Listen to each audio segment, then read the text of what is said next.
Welcome, comadres and friends. I'm Dr. Nora de Hoyos Comstock, the national and international founder of Las Comadres para las Americas. The leadership team and I are pleased to have you join us for tonight's teleconference as we are beginning our 17th year. It's been our privilege to support Latino authors throughout these 17 years, and we look forward to many more years to come. We'd like to extend a warm welcome to readers following us on our live Twitter chat at Read Latino Lit. Tonight, please help us welcome author Felipe Luciano, author of Flesh and Spirit, Confessions of a Young Lord. His interview will begin shortly.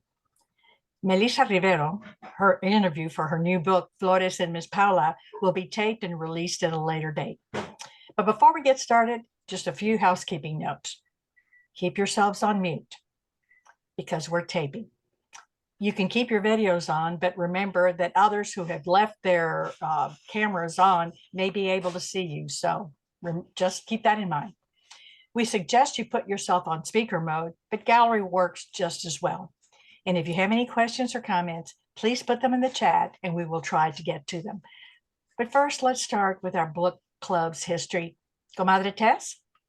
Thank you, Nora. Buenas noches a todos. I am Tess Tobin, the project manager for Las Comadres and Friends National Latino Book Club.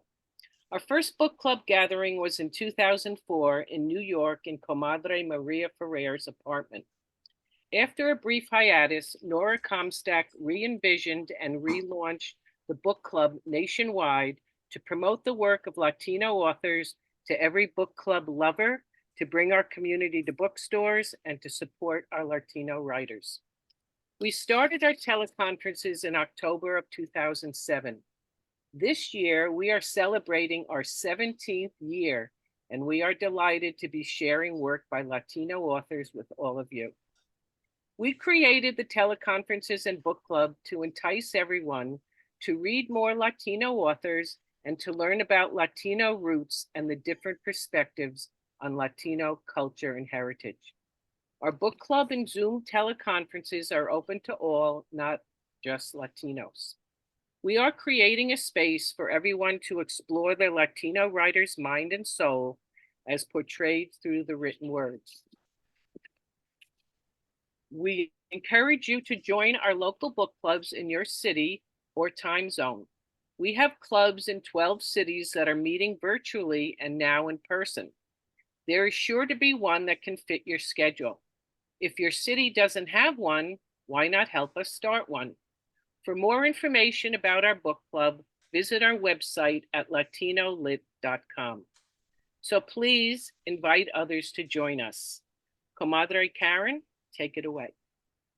Welcome, comadres and friends, to our April 2024 Zoom teleconference. I'm Karen Gonzalez, Assistant Coordinator for the Las Comadres and Friends Book Club, Denver Comadres Book Club, facilitator and co-founder of the Colorado Alliance of Latino Mentors and Authors. Thank you for joining us tonight. Our interview tonight is with Felipe Luciano, an Emmy Award-winning journalist, news anchor, and former adjunct professor at Fordham University.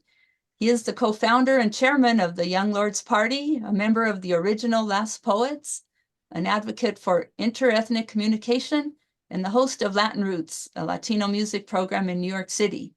His poetry has appeared in anthologies such as Puerto Rican Poetry, an anthology from Aboriginal to contemporary time. Interviewing Felipe is Clara Galvano Rivera. Clara is an independent freelance writer. She was recognized in 2021 by Comité Noviembre with their Lo Mejor de Nuestra Comunidad Award. Clara is also a longtime member of the Las Comadres New York City network. Take it away, Comadre Clara. Thank you, Karen. It's a pleasure to be here tonight with a really important guy in our history, El Barrio history. Felipe, welcome. Yo soy Clara. Thank you, Clara. Thank you very much. It's great to meet you. First, we have a question posed by our Denver Comadres book club. How long did it take you to write this book? It took me about 25 years. I had an idea for a book, but I never paid attention to it. And I would jot little notes down, but I would leave it. My challenge was consistency, getting to do it all the time. My recall is phenomenal. I mean, I can recall conversations of 30, 35, 40 years ago. I mean, to the T. But I didn't go through with it because of life's challenges. I'm sort of an adventurer. I do, and I get distracted sometimes. I moved into a lot of professions. I've done movies, I've done documentaries, I've done poetry, I've done journalism, I've done union organizing. Ya tú sabes, I'm, Renaissance man. Pero you have to finish something. And I remember a friend of mine, Guyland Kane, one of the founders of The Last Poets, who told me, you've got to leave something. You can't just leave this earth, Felipe, without leaving something. So I thought I got to do the book. There are a few more books in me, but I wanted to do that. And so the book was my way of allowing people to come into my world, allowing them to come into my aesthetic, my spirituality, and my politics. Y ya, I put it out there. I still don't know how it's doing. I hope it's doing well. But I wanted people to understand who we as Latinos are. I loved it. Thank But did you really have to put in the demon fight with your aunt and mom? Non-Puerto Ricans reading your book are going to think we're all crazy. How did your family feel about you including it? When you're writing, you cannot sit and decide to censor yourself. Writing and poetry have to be authentic. It has to be honest, or else it's nothing. Mm-hmm. I think it was important because many of us have gone through that and we're embarrassed about it. I'm not embarrassed about it. Se le metió el diablo, and she went, Tina, her name is. She was a good aunt, pero she drank a lot. And I think she had gotten involved with some other, shall we say, spiritual realms that caused her to move into another direction. But I had to put that out there because we fight not only with physical, secular, we fight with spiritual things too. There are things out here that we sometimes can't explain, but they're spiritual, and we better be prepared. We better teach our children to be prepared as well, because that's what we're going through right now, a spiritual crisis as well as a political one. That's very true. Okay, in the intro, when you described your upbringing, I really felt for you because many Puerto Rican families have had similar experiences. Fathers disappearing, leaving the mother to raise the kids by herself. Unfortunately, that still happens, and it happened to me as well. So while you were in, it's okay. So while you were in jail in Brooklyn, you find a father figure. I really had tears in my eyes when I read how you helped Diablo learn to write. Did you stay in touch? Did he ever get out? Never saw him again. Never saw him again. Okay. The Harlem 5 or the Harlem 6 that I write about, Yes. I did see them after I came out, one or two of them. Okay. And I got in contact with Rice, whose name was Rahim, they called him. And then I think he died. I don't know how he died, but he died. But these were people who I loved and who I wanted others to love. You see, when we think about the guy inside, or the girl inside for that matter, we think of them as objects. We objectify them. We don't understand these are human beings who have experiences, who have traumas, and who need as many hugs as we do. So Diablo was that kind of a guy who had covered himself with the facade of warriorhood, but not only warriorhood, bullyhood. But with me, somehow he softened. He saw that I wasn't afraid of him, and he said, and I was in my own way, but he saw that, wait a minute, this could have been me. He saw himself in me. And when I realized that he didn't know how to read, and that was the reason probably for his anger, and I don't know how I came to that psychological fact. I wasn't trained in psychology or psychiatry. I had to come to it trepidatiously. I had to come in very, very carefully, because one false move and I could have been killed. And before I left, he was reading fundamentally. He was doing rudimentary English, but he was getting it done. He was a remarkable person in my life. No, that was beautiful. I love that chapter, and I love Diablo, and I loved you doing what he did for him, So Thank you very much. I loved it. Okay, in chapter 7, you're at Coxsackie. rampant racism, segregation. You mentioned a guy by the name of Chain Yes. who chose to be in the black section. And Yes. then at somewhere in chapter 7, you wanted to be in the middle section. And Yeah. the middle section was the worst. What did you learn about yourself in the middle? Well, there were two things I learned. First of all, I learned about my people, Puerto Ricans, and how they are wonderful in terms of support, but they collapse when the pressure comes. I don't mean all Puerto Ricans. I don't mean all Latinos. I mean, when you need them to stand up to a bully, when you need them to stand up to a thief, when you need them to stand up to a liar, the ay bendito syndrome comes in. You know, no, pero él es Latino. So what? He's killing us. And what happened was that I had, let me go through this. I had gone, Chain was another one. Remember, I had no father. So I looked to gang leaders to be father figures. And the ones I followed, my role models. Chain was a very quiet, demure guy, but his punches were legendary in Brownsville. The boy, if he hits you, after 3, maybe 30 seconds, the fight was over. I had to tussle a lot more. So I come in and I see him. I saw already the racist situation within the prison. Blacks were on this side, Latinos, Puerto Ricans were on the other side. We call it Spain. And then whites had the rest. So I ran up to him, so happy to see him, like a child.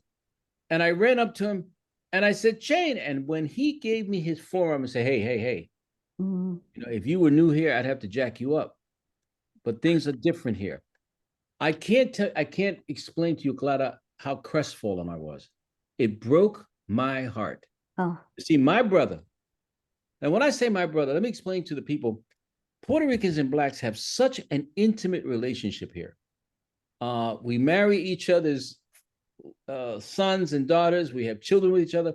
That when there is a hint of a cultural division, of a spiritual division, we are brokenhearted. It blows us away. How could you feel that way? We've been together all this time. And he said, it's different.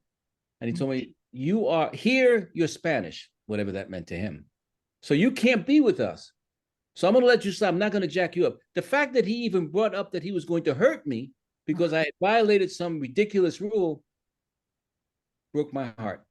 I went back to what they call Spain, very slow, and they were all waiting for me. Todos los puertorriqueños estaban ahí. They were all there. To their credit, they did not put me down.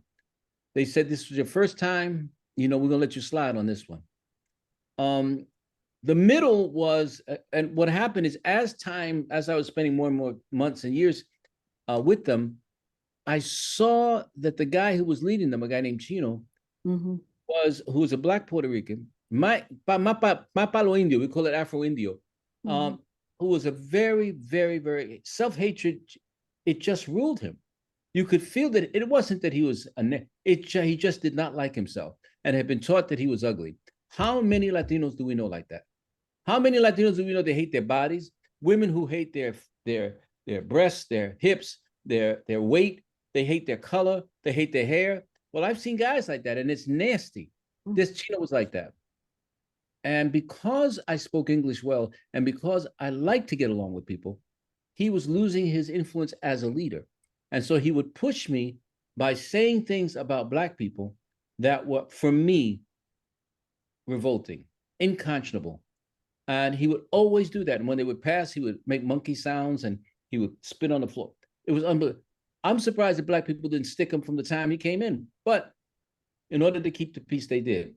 When the time came for a hunger strike, Chino, we had it all together. The whites, the Native Americans, the Puerto Ricans, and the Black, we all decided we were all in on this. And we became one army, one army. The feeling of that, I can't begin to describe. I was floating on clouds because I was one of the organizers who was pushing for it. Chino was the one who broke that unity up. Yeah. Offered him, I'm almost sure, I don't have empirical evidence, but he walks into the dining hall with a sort of a swag that you could only go in if you know you've got something, somebody rewarded you with something.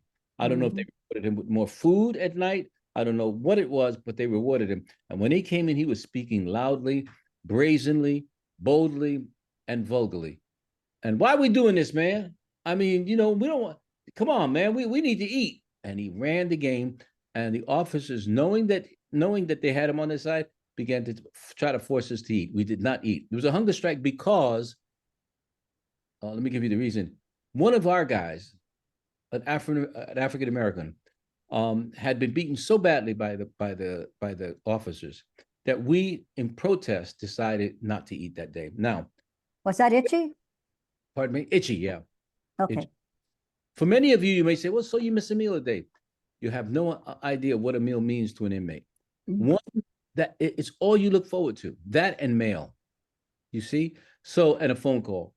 But the food is sustaining. It's, it gives you ánimo, as we say. And to have that taken away, to give that up, you have to have a lot of heart and a lot of courage and a lot of discipline. And we did.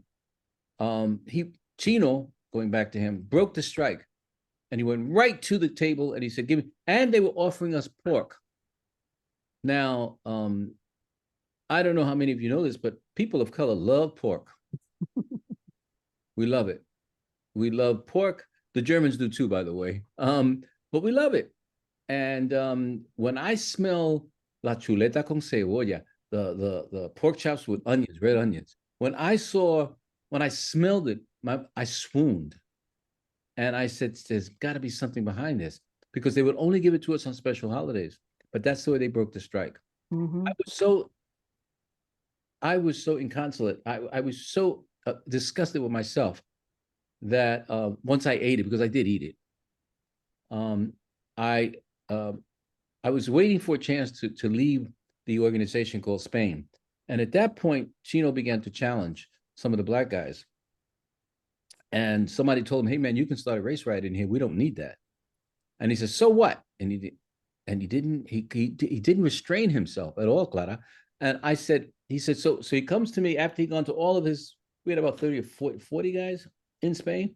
And he goes to all of them. He said, so you with me? All of them were down because they were afraid of him. And I looked at him and he said, so what you going to do, brother? Knowing that this was the moment of truth. I said, I'll tell you what I'm going to do. I picked up my little bags, whatever I had, and walked out. You don't cross the line there. I walked out. I sat with the guys that are considered the pariahs of the system. In the middle. That's right, in the middle. The gay guys, the guys que no saben, but they don't know how to use their hands well. Or I stayed with them for the rest of the time that I was in jail. And that was that. And that was that. Okay, well, I like that. That's a good story. I'm telling you, it's a good story. It's an excellent book. I loved every page of it, let me tell you. Thank you very much. I really appreciate it.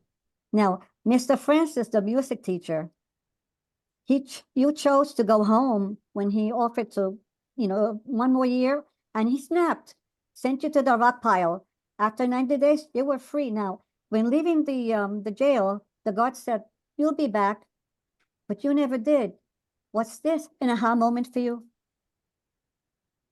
No, the aha moment was for me standing up to Mr. Francis. Okay, I figured that. He was crazy. He was crazy. He was corpulent. He was homosexual. That didn't bother me. You get over your homophobia in jail, by the way. You can't continue to hold these thoughts when these guys may be helping you, maybe saving your life. But he was a manipulator and an excellent music teacher, by the way. Excellent music teacher. I learned a lot from him. I learned pitch. I learned how to use my voice in ways that I had never thought before. And so his position was, he also taught us theory. His position was, you're leaving in a little while. You have a parole date. Why don't you stay here? And I'll teach you more. He didn't understand how much of an anathema that jail was to me. I couldn't stand it. Yo no quería estar ahí más. You want to go home. And not only that, but every day you stay there, you put your life in your hands. You never know who's going to stab you. So I wanted out, or who you're going to hurt, because that's the other part of it. That's the other part of the equation. So I had to really think about this. And when I came to tell him no, because I know his propensity for violence, I also knew his tendency to get back at people. I said, let me do this very carefully. I've never thought like that before. I've never I've never thought, how do I plan this strategy? On the streets, is you fight, and that's it. It's over. This had to be, you had to really plan this, and I had to think about it, and still be authentic. So when I walked into his office, I was very careful about what I said, how I enunciated my vowels and my consonants, and I told him I want to go. And he said, okay, that's all right. His jaw was moving very rapidly, I remember. And I didn't know that he had it in for me. And that's when the next day I came to class, and I was one of the best ones in class. He really treated me like a peon, treated me like worse than I had never seen him treat people like that. And I knew it was because of that. No one else knew. No one else knew. And I said, I got to be careful what I say to the guys, because when it gets out, and the jail system is like Radio Bemba, you know? It's like a Puerto Rican community. Once you put that word out, it goes all over, right? Right now, this conversation is going to get to Puerto Rico exactly within 5 minutes. I can tell you right now. Somebody's looking, oye, ¿tú sabes lo que está pasando? Felipe está en televisión. That's our community. It's a Oyo concept. It's a circular concept. We all know what each other's doing, and that's good and bad. Anyway, I had to be careful. So I told him I'm not going. He said, okay. And he started acting very strangely. He started screaming at me when I didn't bring the papers on time, the sheet music. He started pushing me against the wall. He had an enormous stomach. He was corporate. He was, if you took his arms and legs, if you cut them off, you could roll him down the hill. That's how big he was. And I was, what is wrong with this guy? And he kept on, and started making fun of my culture. We're all short. We're all not very smart. What else? And we're just made for service industries. That's it.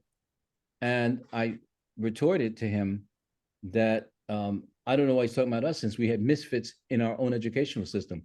I didn't say him, but the guys who teach in jail, if they teach full time, very often it's because they wouldn't be accepted in the regular school system. And that's not a blanket statement, but I've seen too many like that. And he knew what I was saying. He heard the double entendre, and that's when he came at me. Wow. And I said, if you come one more step, I'm going to kill you. I was already in for a murder. I said, if you come one more step, I'm going to kill you. And I meant every word that I said. And that was that. So I just explained to you how, and then I went to the head of the warden got me in because he had heard about this. And I thought I was going to go up to isolation. This is, we call it the Bing.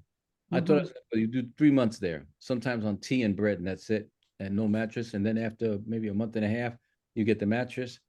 I thought that was it for me, and I was ready to do it. But as it turns out, he said, I'm going to transfer you to another unit. And what happened is I was transferred from the school unit to the outside, breaking rocks. I think I was the last crew. We were the last crew to break rocks in New York State. And that was it. And I was happy. I was happy. Hey, you know, it is what it is. And you did okay. You're out of jail. And your mom you're out of jail, and your mom had hooked you up with the Harry You Act. Are you act? And you meet Miss Robinson, who I love Miss Robinson, okay? Miss Francis. She gives you, yes, she gives you an exam, and you ace it. She comes into the room screaming, you guys, you did it. How did you feel when you realized that she saw your potential, that nobody else did, but she did? Flat out. Let me try to explain it to you. I was raised as a Black Puerto Rican in el barrio. There is no potential. You have no future. This is what you are. This is what you will be. Your uncle is here. Your father was here. Your grandmother came in 1920. No hay más nada, as we say. There's nothing more. So when she came in, I was, I thought something was wrong. And I was hitting myself internally, kicking myself. What did you do wrong? And it wasn't that. It's that I had aced the test, or at least got close to a perfect score.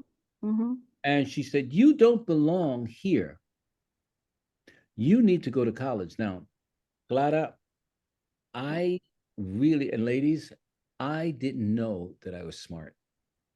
Somebody told me I was brilliant, and I tried to figure this one out. What do you mean brilliant? What does that mean? That I can say words, that I can articulate words, that I can read and not have to ask people, what does this mean? What does that mean? And she made it clear to me that I had another being in me, and that being was an intellectual. I didn't know that. I had no idea. And so she said, you're going to go to college. I wish I could explain. I'm 18. I just got out of jail.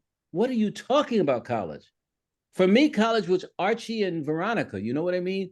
Jughead and that kind of stuff, and Betty and all of these creatures. I mean, I didn't think ever that I could go to college. When I went, she sent me there. First, she got me a job, and then she sent me there. And Clara, I'm telling you, it was like the first. They tell me about this first hit of crack. You become instantly addicted. Once I went into this Queens College campus, I was addicted to trees and girls running around who are not afraid of you, and guys who ask you, they don't sit down and say, well, who did you take off last night? Did you read that book on Rousseau? What about Thus Spake Zarathustra, Nietzsche's essay? What did you think, Professor McDermott? That's what the conversation was. Not who I went to bed with, not who I beat up, not who I robbed, not who I felt badly about. Those were the conversations, and I needed that. I needed it. It was food for me. How many Latino kids in Denver, Colorado, in Brownsville, Texas, in Milwaukee, in Philadelphia, in Orlando, how many Latino kids are dying to get out of the restraints that culture puts on them?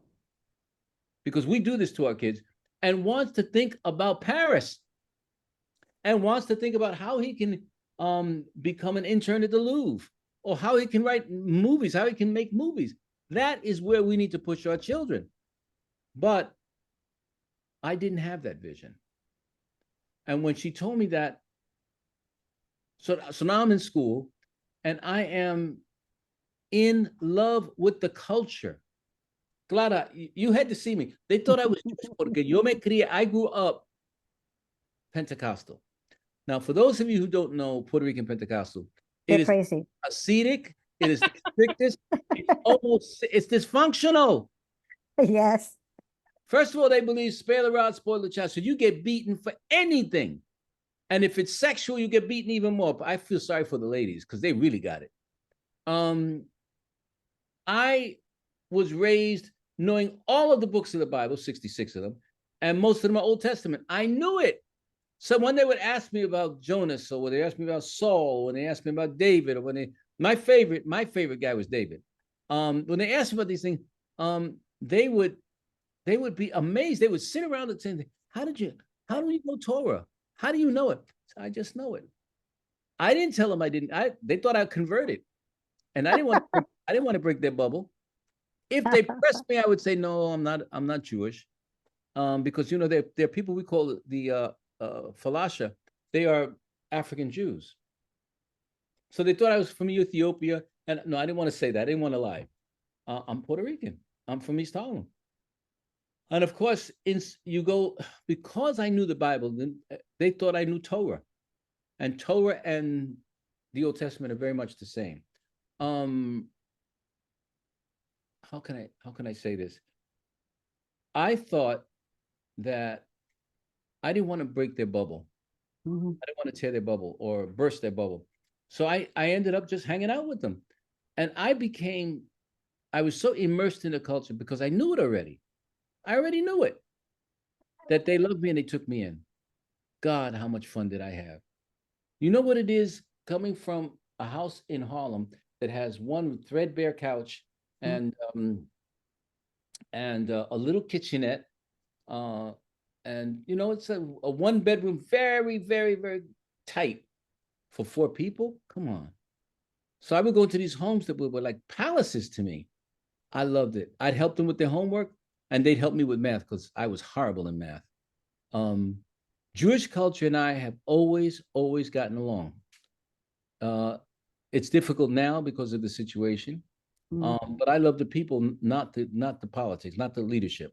And by the way, that's something we should also tell you. You can love a country and not love its leadership, not love its policies. So I ended up even picking up more information.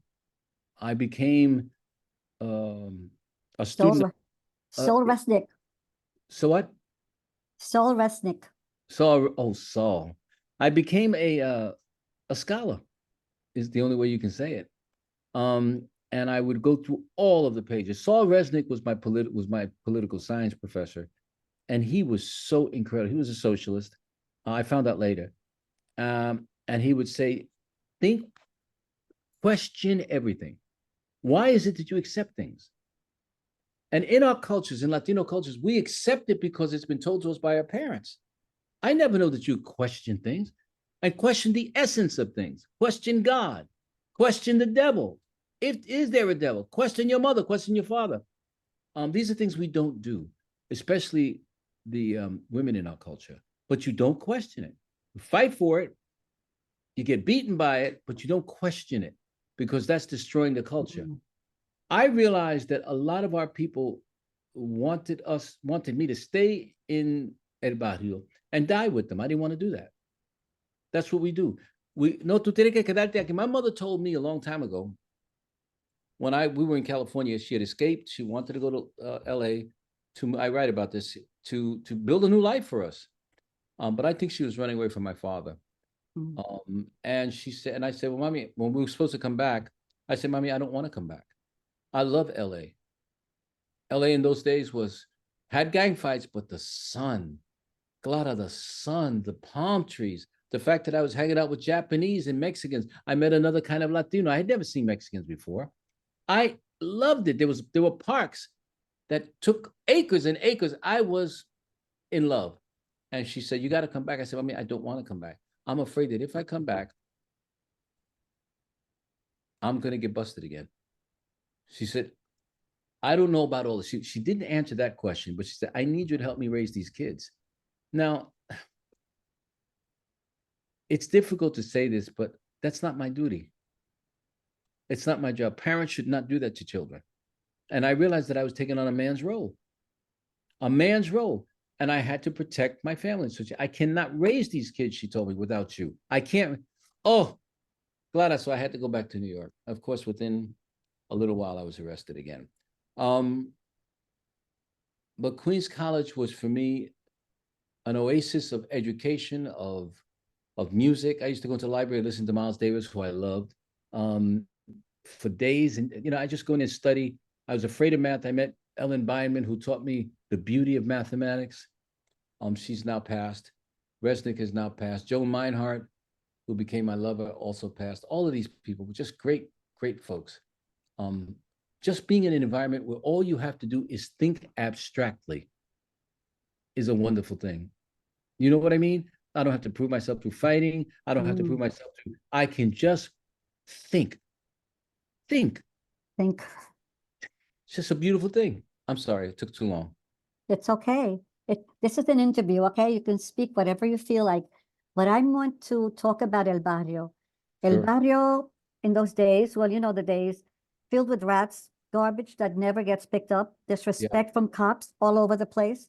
I love when you went to the sanitation and you picked up the brooms from the sanitation department, they didn't want to give them to you.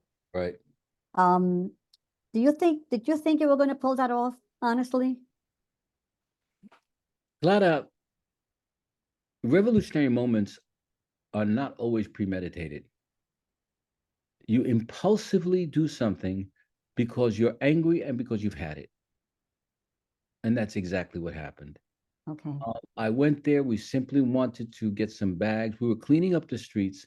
We had a group called La Sociedad de Albizu Campos, and who was our first Malcolm X.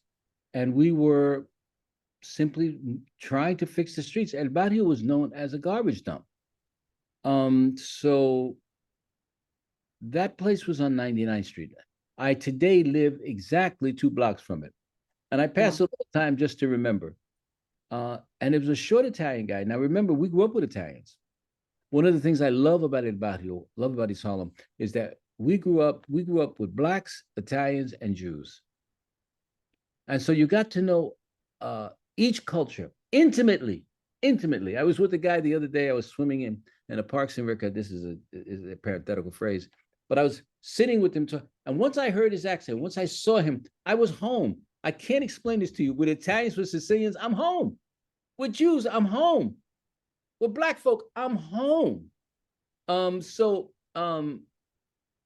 went in and asked him, thinking that he was like all of the other guys that I knew on the street.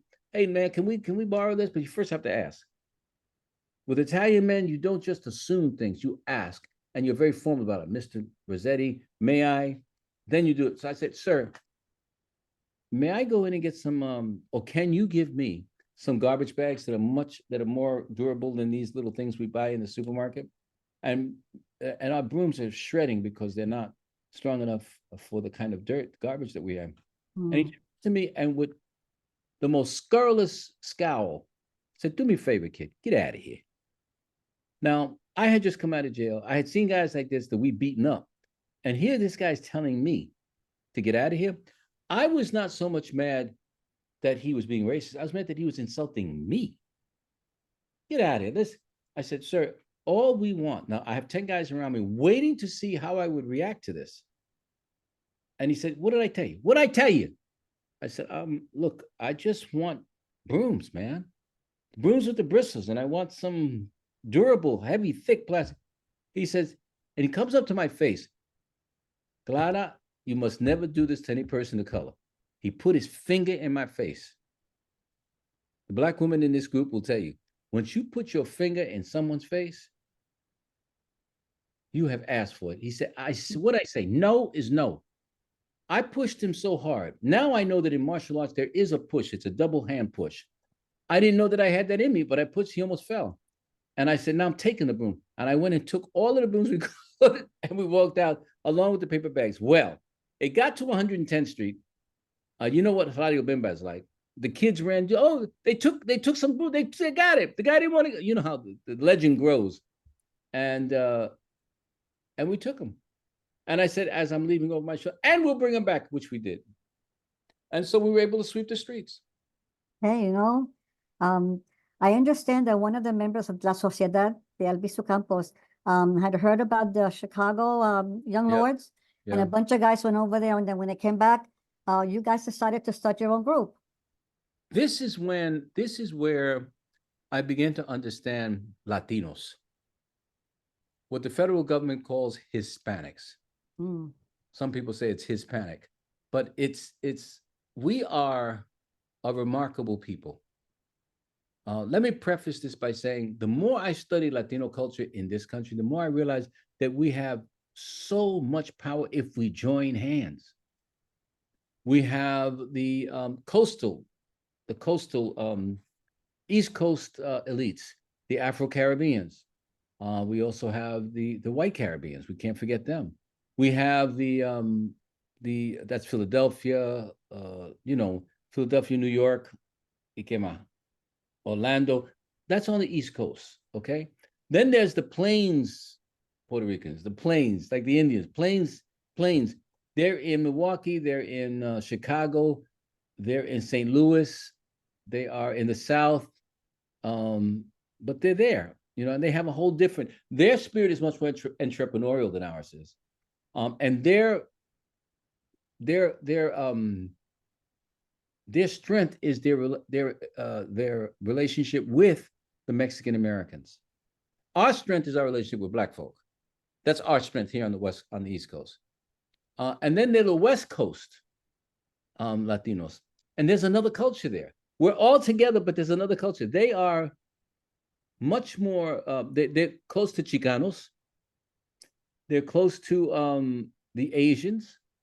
And theirs is a musical culture. I love it. Carlos Santana, Poncho Sanchez, Cal Jada, that kind of stuff. So we went to Chicago to speak to Chacha Jimenez, who led the group called the Young Lords, which used to be a gang. And I didn't go. The other guys went. And I got to meet him after. What a lovely man. What a lovely, it's not easy to give away your essence to some young upstarts who come here with afros, no less.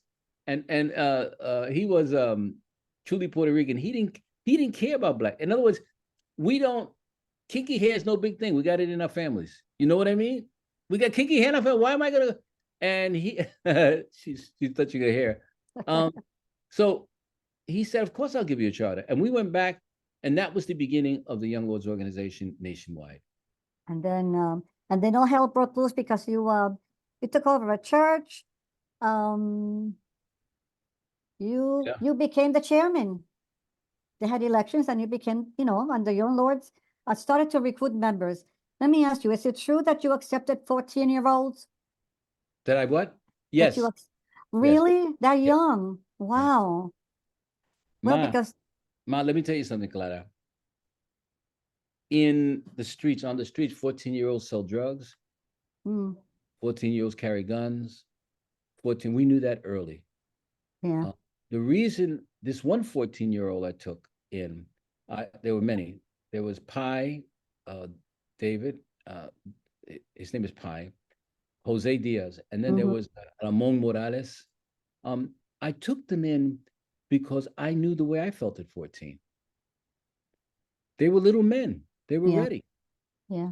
And in any revolution, you're going to need people who are young, who are willing to put their lives on the line. And the love that youth have for a role model, for a leader, it's hard to decipher. It's hard to understand, but I understand it. Deep love. I did it with Diablo. The mother comes up to me, and Pi's mother, we call him Pi. And she came up to me, she said, oye, ve acá. ¿Usted se llama Felipe Luciano? I said, sí, señora. Pues mi hijo quiere ser parte de este grupo, esta ganga, yo no sé lo que es. And I said, okay. And I was ready to tell her no. And I can't explain the looks. I'm going to get emotional. The look she gave me was that you have to save my son because I don't want him to get involved with these guys out here. Él es un niño bueno. He's a good kid, but he has asthma. And the only way his asthma lessens is when he does karate. I didn't know it, but her son was a master karate. He learned from a guy named Monroe Marrow, who later we called something else. He became a Muslim. But she said, so she grabs my arm. This is in the middle of the streets with all the people. She said, tú no me vas a decir no. Tú no me vas a decir no. He's going to be part of you. You are now his father. Yo te lo doy a ti. Te lo doy, I give him to you. Imagine a mother giving her son to me. It's the greatest responsibility in the world. And he said, pero una cosa, no me lo mata. Don't kill him. So I had to juggle the revolutionary tasks we had that were physical, fighting police or defending ourselves and keeping him alive. He would get very mad at me sometimes and curse me out. Unbelievable. What are you trying to do? What do you think I am, a kid? And I would never say yes, because that would hurt him and destroy him. I said, no, I just think we had something else for you to do. He knew I was lying. Today, we are like this. Oh, that's He's nice. I adore him. That's Along really, yeah, but I kept him alive. His mother passed on. But That's 14-year-olds, and by the way, 14-year-olds are also the best spies in the world. okay. On But- that note, I'm going to ask you something. 9-year-olds too, by the way. Was occupying the Lincoln Hospital, was that your proudest achievement as a young lord? Or was it something else? My proudest achievement in the Young Lords was uniting a group of Blacks and Puerto Ricans, Muslims and Christians, into a fighting force. Okay. My proudest achievement. It wasn't the individual. It was my proudest achievement was that we didn't lose one person, Clara. I saw the Wow. losing people left and right, getting shot. I didn't want to do that. One guy committed suicide. But considering the time, we're talking about 69, 70, we didn't lose one, and we fought them hard. The cops used to tell us, the reason we don't knock the hell out of you is because we know you don't want to kill us. I didn't want to kill cops, but I didn't want them to kill us. Made a difference in terms of public relations. And so, in fact, some of the cops actually helped us. So we were able to get away with that. But Some questions. of course, you may. They're recording in progress again. So you get demoted, you resign. I know you thought this was really unfair, but stuff happened. Tell us about your shift in your life to expressing yourself creatively in poetry. Well, I always knew I could write. Remember, I was a member of the Last Poets before I joined the Lords. Yes. The Last Poets are the foundation rocks upon which most of the rap and spoken word music is founded, is based. And I've met all of them. You know, I've met Ice Cube and ¿cómo se llama? Gil Scott Heron I met for a long time. I met all of these guys. So what happens after I'm demoted, and I go to I'm in my house thinking about it. I decided what way, because I thought I was going to have a nervous breakdown, Clara. When you're part of a fighting organization, and your guys in their own way abandon you, they don't abandon, they just said you did something wrong, you got to go. You feel life is not worth living. It really isn't. I understand what happens with soldiers when they're in the field and they want to go back to the war. I understand what prisoners who are in prison come back, they want to go back to prison because this is what's sure, this is what's secure. You know what your limitations are. You know what your role is in a prison society. Well, I knew what my role was in the Young Lords, and I wanted to stay there. Of course, I couldn't, so I resigned. When I resigned, I was left to my own imagination, and I had to write. And I met so many great people. I met Amiri Baraka. I met all of the writers. Amiri Baraka. I met who else? Ornette Coleman, one of the great saxophonists. Jackie McLean, great alto saxophone. And I'm into jazz, very much into it. So I met all of these fantastic, David Henderson, Victor Cruz saved my life, one of the finest poets around. He's now in Morocco. So what happened is I began to start writing. I didn't ever think I could write about the Young Lords, ever. But years later, after my stint in the union, being an organizer, after TV, which I did, I won 2 Emmys for reporting on TV news here. I decided it's time to put this down on paper, and that was it. I'm sorry for boring you guys with details. That's okay. Felipe Luciano, what is your message for today's activist-minded youth?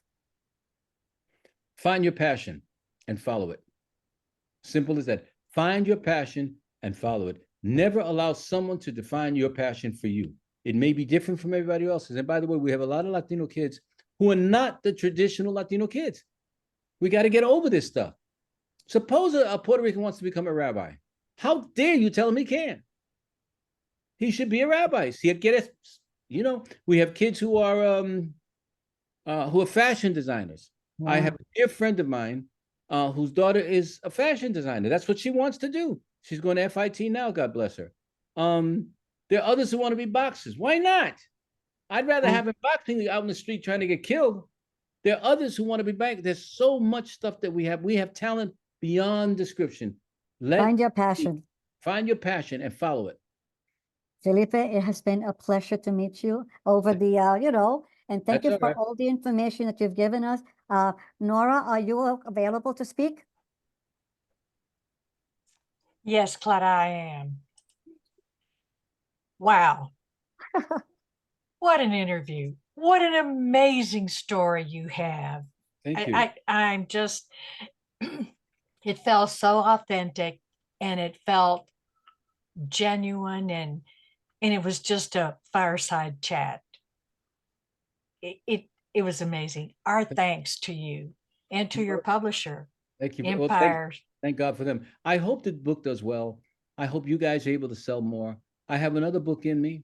I want to get it out about the salsa business, the journalism business, all that stuff.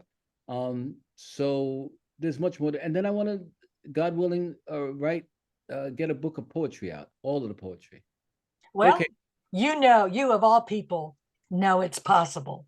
Well, thank you very much. God bless all of you. I've got to get out of here. Nos vemos. Okay. Gracias. Dios lo bendiga. Igualmente, mami. Gracias. Really, our thanks to him and his publisher, Empire State Editions, an imprint of Fordham University Press, for their generous donation of books to our early registrants. Thank you as well to our interviewer, Clara Galvano Rivera. My pleasure.